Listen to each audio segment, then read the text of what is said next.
Bueno, en esta ocasión les voy a hablar de los protocolos de encapsulamiento WAN.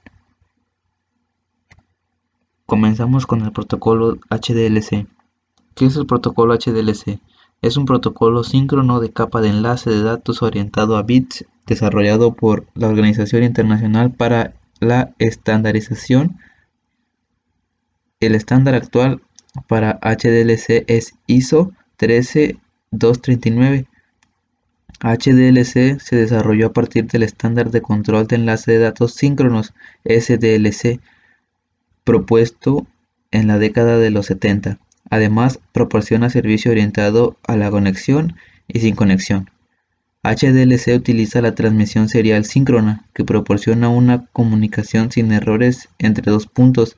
También define una estructura de trama de capa 2 que permite el control de flujo de errores mediante el uso de acuses de recibo. Cada trama presenta el mismo formato, ya sea una trama de datos o una trama de control. Cuando las tramas se transmiten por enlaces síncronos o asíncronos, esos enlaces no tienen ningún mecanismo para marcar ni el principio ni el fin de las tramas. Por ese motivo, HDLC utiliza un delimitador de trama o indicador para marcar el principio y el fin de cada trama. En la imagen se puede observar el HDLC estándar, que viene siendo lo que solo admite entornos de protocolo único, y en la parte de abajo tenemos HDLC Cisco, en donde Cisco en la parte de datos agregó protocolo. Les voy a explicar cada, cada uno de esas particiones del Cisco. Comenzando con el señalizador o indicador. El campo indicador inicia y termina la verificación de errores. La trama siempre comienza y termina con un campo indicador de 8 bits. Debido a que existe una probabilidad de que este patrón ocurra en los datos propiamente dichos, el sistema HDLC emisor siempre inserta un bit 0 después de cada 5 1 consecutivos en el campo de datos, de modo que en la práctica la secuencia de indicadores solo se puede producir en los extremos de la trama.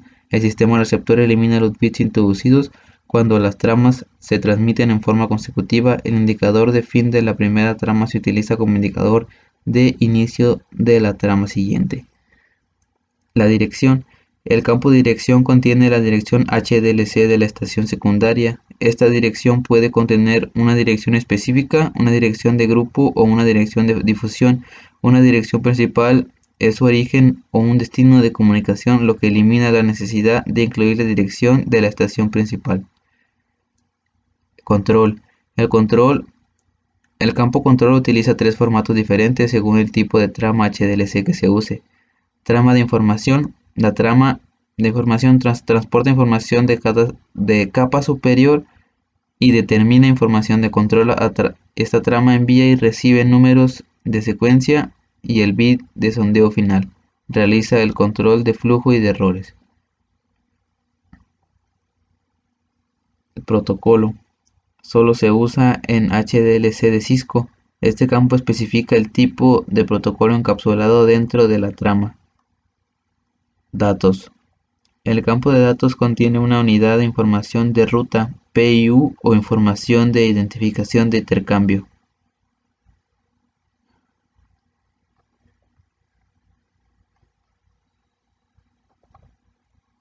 Ahora continuamos con el protocolo PPP. El protocolo PPP se diseñó cuidadosamente para conservar la compatibilidad con el hardware más usado que la admite. PPP encapsula tramas de datos para transmitirlas a través de enlaces físicos de capa 2. PPP establece una conexión directa mediante cables seriales, líneas telefónicas, líneas troncales, teléfonos celulares, enlaces de radio especializados o enlaces de fibra óptica. El protocolo punto a punto contiene tres componentes principales. La número 1 es el entramado de estilo de HDLC para transportar paquetes multiprotocolo a través de enlaces punto a punto. Número 2, protocolo de control de enlace LCP extensible para establecer, configurar y probar la conexión de enlace de datos. La número 3, familia de protocolos de control de red NCP para establecer y configurar distintos protocolos de red. PPP permite el uso simultáneo de varios protocolos de capa de red. Las ventajas de PPP surgió originalmente como protocolo de encapsulación para transportar tráfico IPv4 a través de enlaces punto a punto. PPP proporciona un método estándar para transportar paquetes multiprotocolo a través de enlaces punto a punto. El uso de PPP presenta muchas ventajas, incluido el hecho de que no es exclusivo. PPP incluye muchas funciones que no están disponibles en HDLC. Las características de administración de calidad de enlace, la cual se muestra en la ilustración, controla la calidad de enlace si se detectan demasiados errores. PPP desactiva el enlace. PPP admite la autenticación PAP y CHAP. Esta característica se explica y se practica más adelante en otra sección. La arquitectura de capas de PPP. Una arquitectura de capas es un modelo de diseño o un plano lógico que ayuda en la comunicación de las capas que se interconectan. En la ilustración se compara la arquitectura de capas PPP con el modelo de interconexión de sistema abierto OSI. Como pueden ver en la ilustración, el PPP actúa en la capa 3 y en la capa 2, ya sea IPv4 o IPv6. En la capa física puede configurar PPP en un rango de interfaces, incluidas las siguientes: serial asíncrona, serial síncrona, HSSI y SDN. PPP opera a través de cualquier interfaz DTE, DCE. El único requisito absoluto impuesto por PPP es un circuito full duplex, ya sea dedicado o conmutado, que pueda funcionar en modo de bits seriales, síncrono o asíncrono transparente para las tramas de capa de enlace PPP. La mayor parte del trabajo que realiza PPP lo lleva a cabo LCP y los NCP en las capas de enlace de datos y de red. LCP configura la configuración PPP y sus parámetros. Los NCP manejan la configuración de protocolos de capa superior y LCP finaliza la conexión PPP. Aquí tenemos la estructura de la trama PPP, que consta de 6 campos. Les voy a explicar igual cada campo. El indicador, un único byte que indica el inicio y el final de una trama. El campo señalización está formado por la secuencia binaria.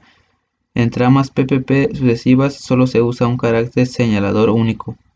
Dirección, un único byte que contiene la secuencia binaria. La dirección de difusión estándar PPP no asigna direcciones a estaciones individuales. Control, un único byte formado por la secuencia binaria que requiere la transmisión de datos de usuario en la trama no secuencial. Protocolo, 2 bytes que identifican el protocolo encapsulado en el campo de información de la trama. El campo protocolo de 2 bytes identifica al protocolo de contenido PPP. Datos, 0 o más bytes que contienen el diagrama para el protocolo especificado en el campo protocolo. Para encontrar el fin del campo de información se debe buscar la secuencia del indicador de señalización y dejar 2 bytes para el campo FCS.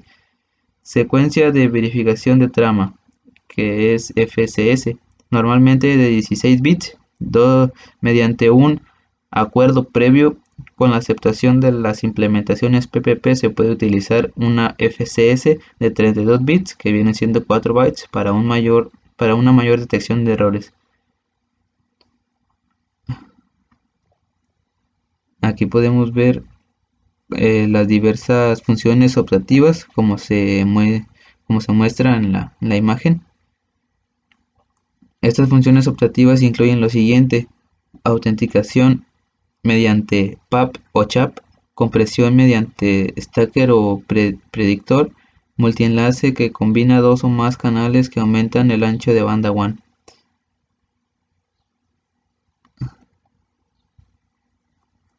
Seguimos con el protocolo PPPoE.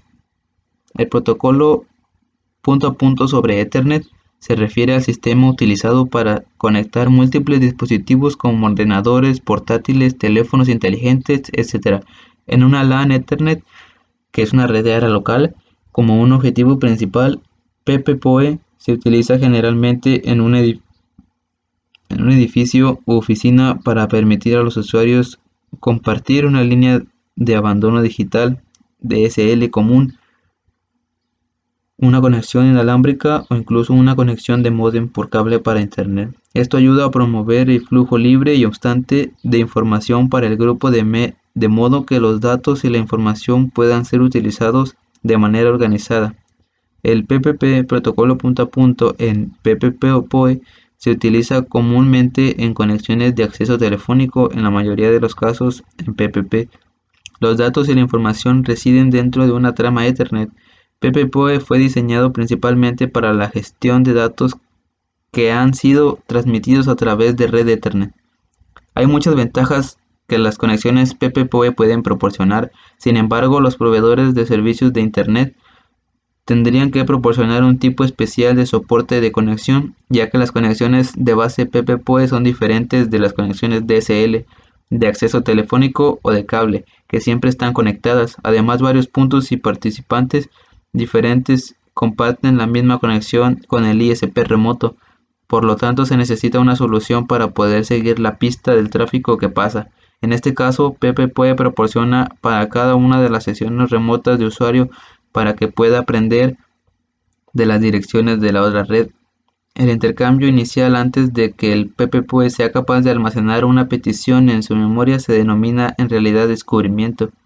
Actualmente la mayoría de los apartamentos, hoteles y corporaciones están proporcionando accesos compartidos a Internet a través de líneas DSL que pasan por Ethernet y PPPoE. En pocas palabras, PPPoE es un sustituto moderno de los antiguos métodos de establecimiento de la conexión a Internet. Bueno, y como aquí se puede ver, se está conectando a un modem DSL, la PC1, mediante el uso del software adecuado, y el paquete IP se manda por medio de PPPoE. Algunos conceptos de PPPoE, como se muestra en la ilustración, el router del cliente generalmente está conectado a un modem DSL mediante un cable Ethernet.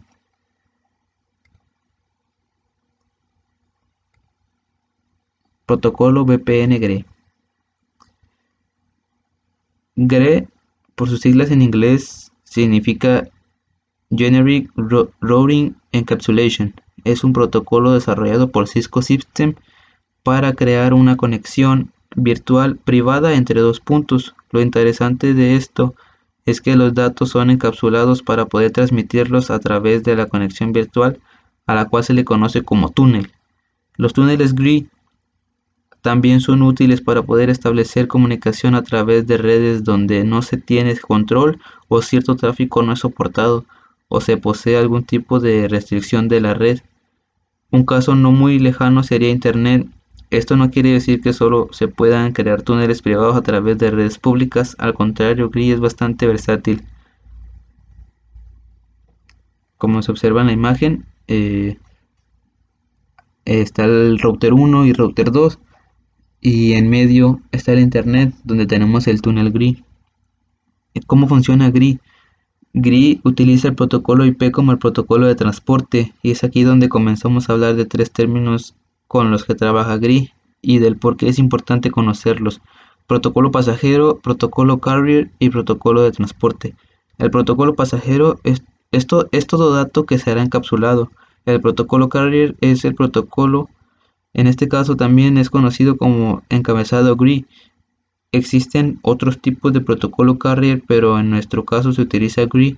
Una vez el protocolo carrier esté listo, este se encapsulará dentro del protocolo de transporte, el cual en túneles GRI es el protocolo IP. El protocolo de transporte es utilizado para enrutar la información encapsulada hasta llegar a su destino. Cuando un protocolo es encapsulado dentro de otro protocolo, el tamaño del frame se incrementa y esto puede generar un problema si no te toma en consideración lo siguiente. En el caso de GRI, se incrementa en 24 bytes, 4 del encabezado GRI y 20 del encabezado IPv4.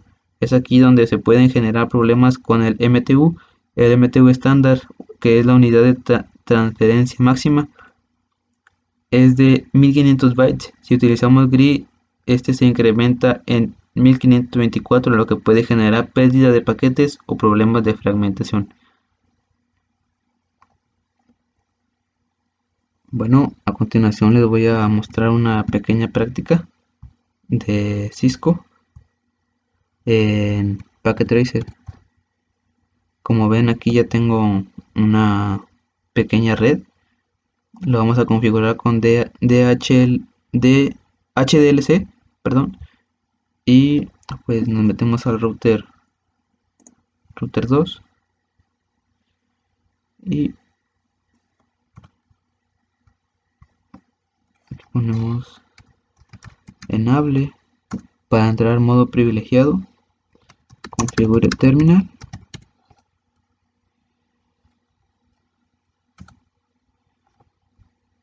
interfase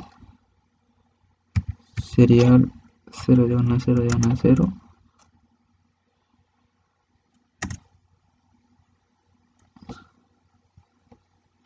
Una vez dentro de la interfase,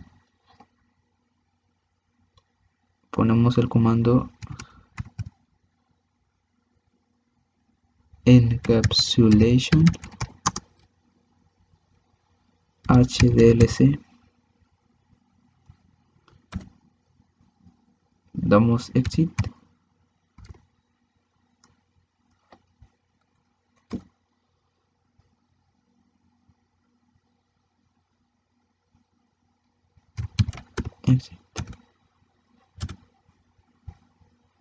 y ponemos el comando show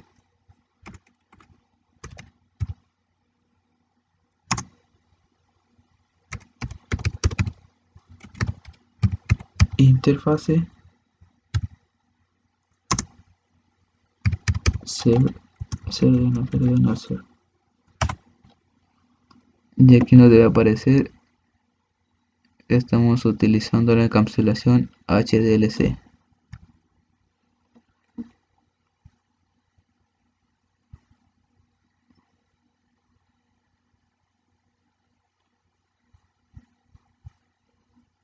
Y pasamos al siguiente router.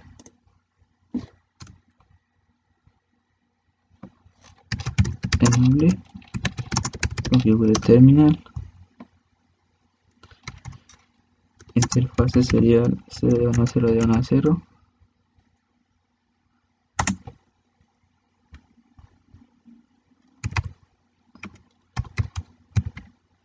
Encapsulation PPP,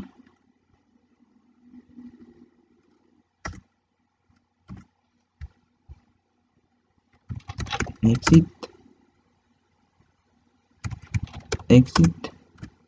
y ponemos show interfaces service, y aquí nos aparece que estamos en la encapsulación PPP.